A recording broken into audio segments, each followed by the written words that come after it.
back to a new episode of 5 Minutes with Jesus and Jesse and a new season of 5 Minutes with Jesus and Jesse. If you watched any of my season 1 episodes, especially towards the end, I gave a little preview that I would be starting this season with a testimony. So I will be honest, I have avoided writing this. Why? Because it's vulnerable, it's messy, it's feelings, it's things that I have packed away and not talked about, or not even thought about in a very long time. It's opening myself up, saying things out loud. It's all the things. But it's also the story that I carry with me to show God's faithfulness in my life. It's my testament to who He is and what He's done through me.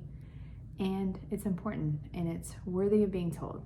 So I will hold the pen and I will allow God to be the author and share the story that He's writing about my life. I have very few memories as a child of my parents together. The few that I have of them as a child were them fighting. I distinctly remember being a small child, the size that you would cling to your parents' leg. And I remember holding on to one of their legs as they screamed at each other across the kitchen. And if you've ever seen the movie Inside Out, that moment became a core memory.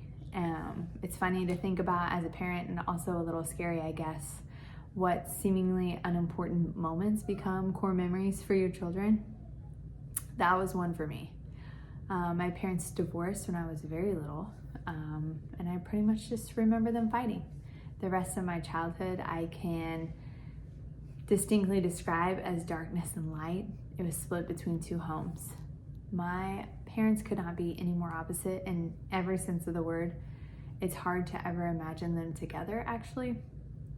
My dad was a devout Christian my entire childhood.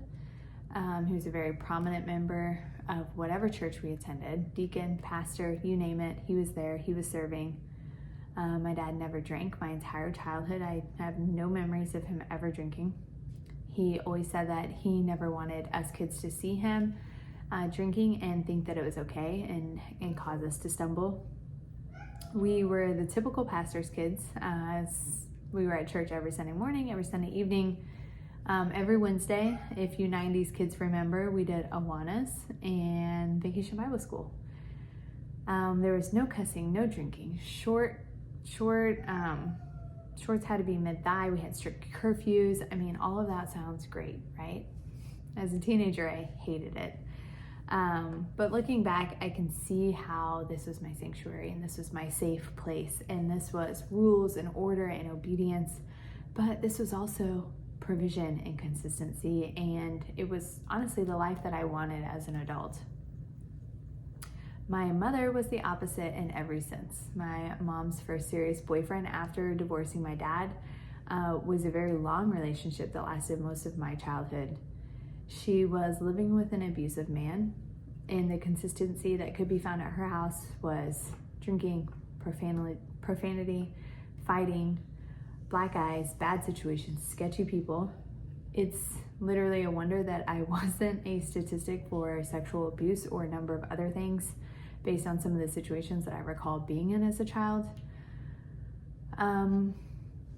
It was rundown houses, broken down vehicles, food stamps, paycheck to paycheck. I remember one day my brother and I were searching the house, just being nosy kids, while my mom was at work, and we found her weed. And I didn't even know what that was when we found it, but we knew it was bad. I remember drug houses, we would sit outside waiting for them to come out. I remember being babysit by crazy Julie, who was quite literally on meth. And I remember driving my mom home when I was 13 because she was too drunk to drive. My mom fell in with the bad crowd and she became the bad crowd. She moved further and further away from us, both mentally and physically. And my dad took the responsibility of raising my brother and I full time. He did everything in his power to raise us to know God and to watch Him walk out an example. My dad lost the life that he imagined, the little family, the years together, the childhood that I'm sure he wanted to curate for us.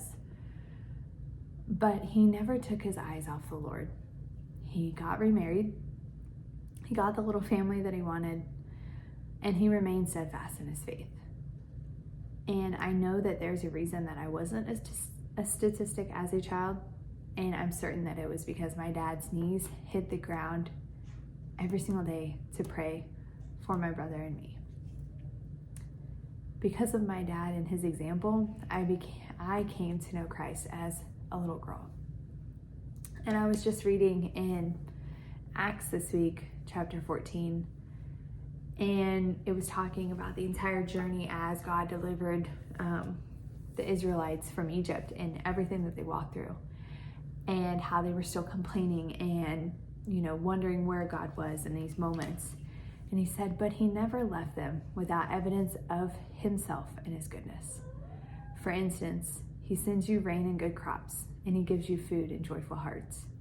And I truly feel like through my childhood, he never left me without evidence of his goodness and of himself. In my next episode, I will continue my testimony and start talking about my teenage years and meeting my husband.